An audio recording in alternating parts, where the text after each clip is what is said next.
Direito.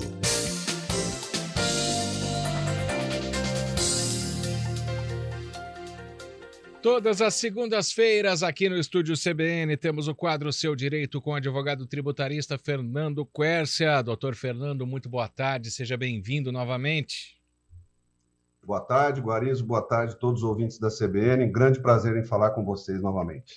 Prazer é todo nosso. E quero que o senhor explique para nós o que é a substituição tributária no estado de São Paulo. O que é isso, doutor Fernando? Vamos lá, Guarizo. A substituição tributária foi um mecanismo fiscal adotado pelo governo do estado de São Paulo e outras entidades federativas brasileiras também, com o objetivo de, na época, simplificar a arrecadação de impostos e combater a sonegação fiscal. A substituição tributária ela foi implementada nos anos 90, e o principal objetivo era facilitar a fiscalização e a cobrança dos impostos, né? Então, combatendo a sonegação fiscal e aumentando a eficiência na arrecadação. Ou seja, o governo sempre buscando formas de aumentar a eficiência na arrecadação, né? Encher o cofrinho. Por meio desse mecanismo, a responsabilidade pelo recolhimento do imposto ela é transferida para apenas um contribuinte da cadeia produtiva, que fica encarregado de recolher o tributo por toda a cadeia. E, na prática, o que significa isso? Significa que o varejista, aquele que vai vender a mercadoria no final, quando ele compra a mercadoria, ele já antecipadamente ele tem que pagar o ICMS sobre essa mercadoria, mesmo antes de vendê-la e mesmo sem saber qual o preço final da venda, né?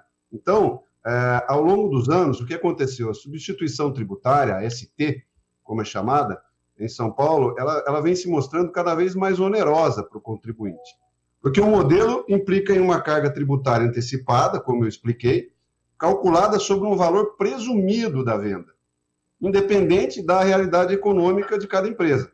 Isso significa que, mesmo que o produto final seja vendido por um valor menor do que o presumido, ou seja, eventualmente você comprou um bem por um valor, mas você deu um desconto na venda e vendeu mais barato, né? Um carro, por exemplo, o contribuinte é obrigado a pagar o imposto com base nesse valor mais alto, nesse valor inicial, nesse valor presumido, né?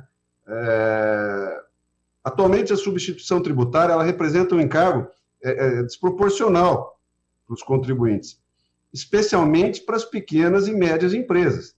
Muitas vezes essas empresas não possuem uma margem de lucro e um fluxo de caixa e acabam enfrentando dificuldades financeiras porque eles têm que pagar esse imposto, né, antecipadamente, né? Ou seja, é uma carga tributária que ela vem antes dele efetivamente faturar, né? Isso dificulta e muito o seu fluxo de caixa. Sem falar que quando ele paga um valor maior desse imposto, né, depois para ele se ressarcir desse valor que ele pagou maior, aí, meu amigo, isso aí é uma guerra com facas e unhas e dentes na mão para você fazer com que o Estado retorne aquele valor que você pagou a maior. Aí você vai precisar de uma consultoria, de um escritório de advocacia especializado para fazer isso. Diante desses problemas, né, eu acho que é muito importante a gente repensar a aplicação da substituição tributária em São Paulo. Pensar, inclusive, na sua extinção, né, nesse modelo de hoje. Porque você pode hoje o Estado criou mecanismos para ele poder efetivamente fiscalizar melhor os contribuintes. Hoje o Estado enxerga tudo, né, dentro do dia a dia da empresa. Ele não precisa mais da substituição tributária para garantir que o imposto seja pago, ou pelo menos para garantir que ele saiba quando o imposto não é pago, né? Então, essa extinção, ela vem como uma forma, ao meu modo de ver, de desafogar o caixa das empresas, né, fazendo com que você pague o ICMS pelo valor correto, e no final, na hora em que você vende o produto, isso vai desafogar efetivamente os caixas das empresas e, principalmente, vai gerar competitividade para essas pequenas e médias empresas e para as grandes empresas também do Estado de São Paulo com relação às empresas de outros estados, porque você tem aqui, ao entorno de São Paulo hoje, estados como Minas Gerais, Goiás, Rio de Janeiro, que em muitos setores, né, hoje o que eles fazem?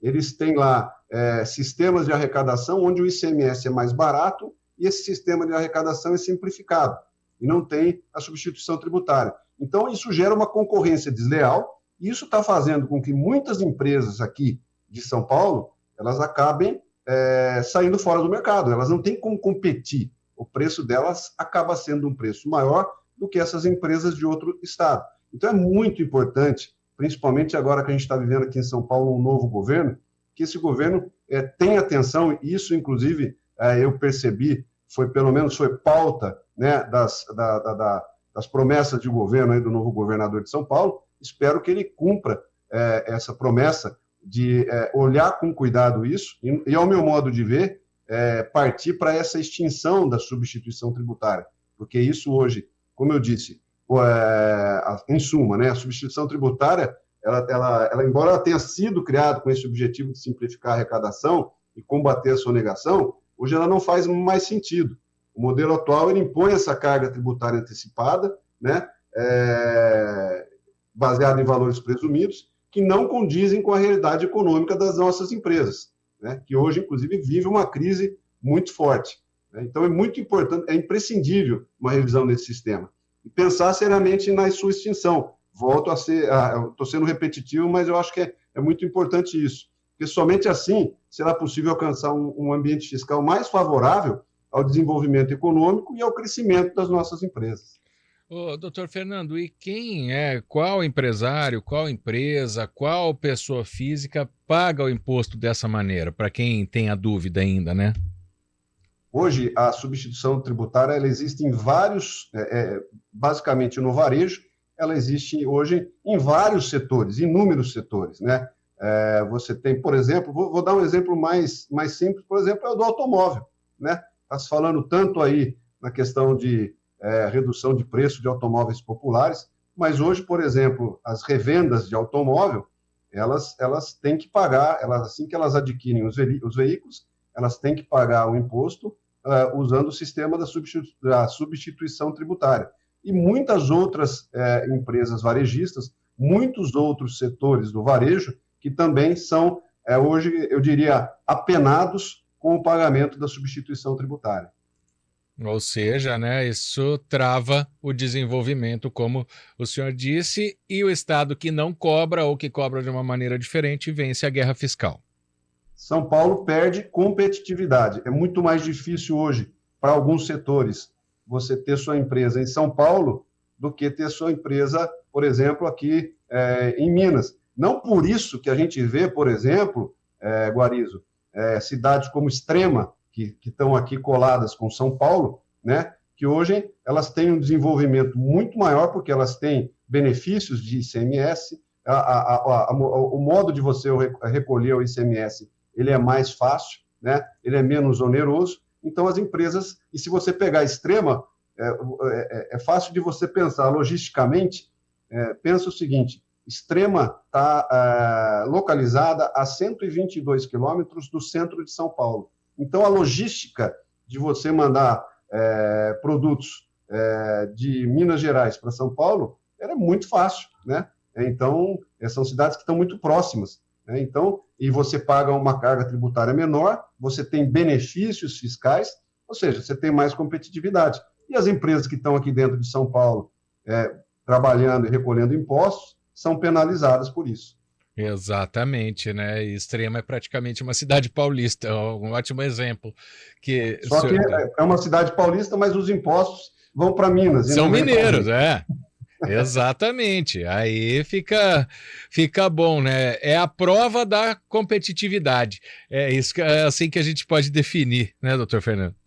Extrema, eu fiquei perplexo outro dia, eu fiquei sabendo de uma notícia que Extrema, apesar de estar, né, de ser uma cidade em Minas, embora seja próxima, mas eu fiquei sabendo outro dia que, por exemplo, saem todos os dias de Atibaia e Itatiba ônibus de pessoas para trabalhar em Extrema, porque Extrema vive um crescimento tão grande que hoje não tem mão de obra suficiente para as empresas que estão lá. Então, hoje você imagina, sai gente aqui do lado nosso, de Atibaia, de Itatiba, todos os dias de ônibus para ir trabalhar em Extrema, né? Então, olha o que São Paulo está perdendo.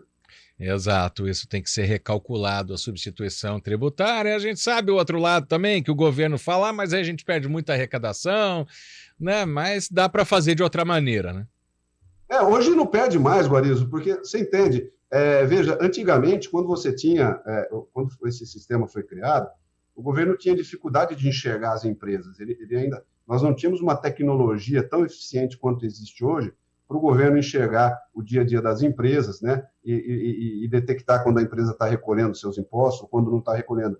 Hoje, isso acabou, né? Então, hoje o governo enxerga as empresas da maneira que ele quer, ele tem total visão de tudo que está acontecendo. Então, ele não precisa mais dessa ferramenta. E sem falar que todo esse sistema sempre complexo, quando você tem esse sistema complexo de recolhimento, isso você tem que contratar mais pessoas nas empresas para fazer esse trabalho, ter uma burocracia maior, é mais gente trabalhando. Como eu disse, quando você paga o imposto maior para você restituir e fazer com que o Estado devolva, é um sacrifício enorme, né?